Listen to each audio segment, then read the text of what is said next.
এইটো আমাৰ মিংমাংবাসীৰ বহুত এটা ডাঙৰ সপোন আছিলে।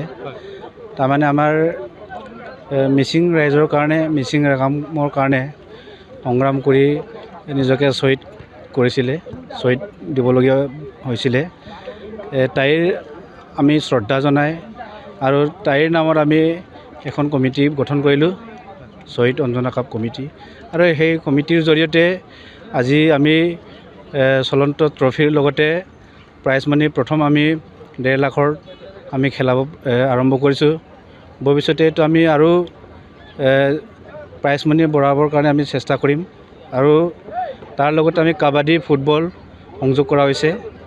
আৰু আমি ভৱিষ্যতে এই যিটো কমিটি, এই কমিটিৰ জৰিয়তে আমি শ্বহীদ অঞ্জনাক জীয়াই ৰখাৰ লগতে আৰু আমাৰ গাঁৱৰ ভিতৰত থকা খেলুৱৈসকলক আমি প্ৰশিক্ষণ দিয়াৰ এটা চিন্তা কৰিছোঁ।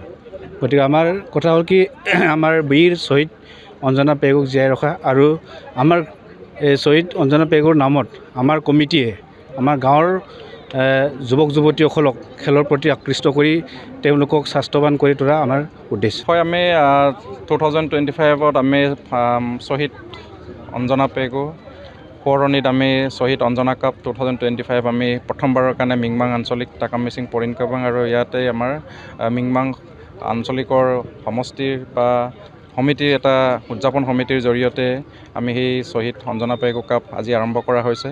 তো আমি নিশ্চিতভাৱে আমি শ্বহীদসকলক স্মৰণ কৰিবৰ কাৰণে, শ্বহীদসকলক আমি জীয়াই ৰাখিবৰ কাৰণে আমি সেই ফুটবলৰ জৰিয়তে আমি ক্ষুদ্ৰ এটা প্ৰয়াস কৰিছোঁ। আৰু ইয়াতে আমি শ্বহীদ অঞ্জনা পেগু কোন আছিলে বা শ্বহীদ কিয় হ'ব লগা হৈছিলে বা শ্বহীদক আজি কিয় আমি স্মৰণ কৰিব লগা হৈছে বুলি যদি আমাক কোনোবাই সোধে বা প্ৰশ্ন কৰে, তেতিয়া আমি ক'ম যে আমাৰ যেতিয়া 1995ত বিলমুখ বানেকাবাঙত যেনেধৰণৰ এটা মিচিং অট'নমাছ কাউন্সিলক আমাৰ চাৰিসীমা নথকা যি সীমা নিৰ্ধাৰণ নথকা এটা কাউন্সিল দিব বিচাৰে, তাৰ তীব্ৰ বিৰোধিতা সমগ্ৰ মিচিং ৰাইজে কৰিছিলে। আৰু সেই মিচিং ৰাইজে কৰাৰ সময়তে আমাৰ মিংমাঙৰ জীয়ৰী সমগ্ৰ অসমৰ নাৰীৰ প্ৰতীক, সাহসৰ প্ৰতীক হিচাপে যেনেধৰণে শ্বহীদ অঞ্জনা পেগুৱে আমাক ওলাই গৈ পেলাই গোগামুখত যি তেখেতসকলে সেই বন্ধ কাৰ্যসূচীত সহযোগ কৰিছিলে। আৰু এই সহযোগ কৰাৰ সময়তে তেখেতক পুলিচ প্ৰশাসনে খুব গুপ্তাংগত বিভিন্ন ধৰণে প্ৰহাৰ কৰাৰ সময়ত তাই 7 দিনৰ পিছত মৃত্যুবৰণ কৰিব লগা হৈছিলে। আৰু তাইক আমি অসমৰ প্ৰথম মিচিং জনগোষ্ঠীৰ মহিলাৰ শ্বহীদ হিচাপে প্ৰথম ঘোষণা কৰা হৈছিলে। আৰু সেই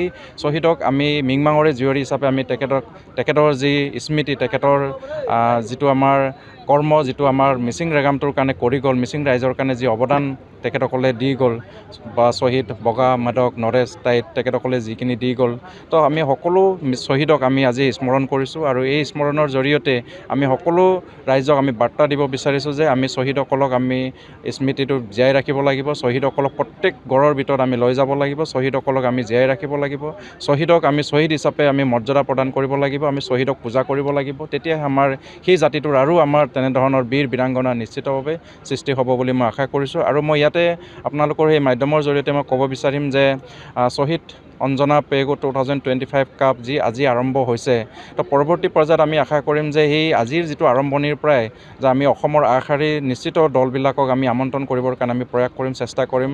সৰ্বভাৰতীয় পৰ্যায়ত আমাৰ খেলুৱৈসকলকো আমি সেই মিংমাং অঞ্চলত আমি পদাৰ্পণ কৰিবৰ কাৰণে আমি প্ৰয়াস কৰিম, চেষ্টা কৰিম।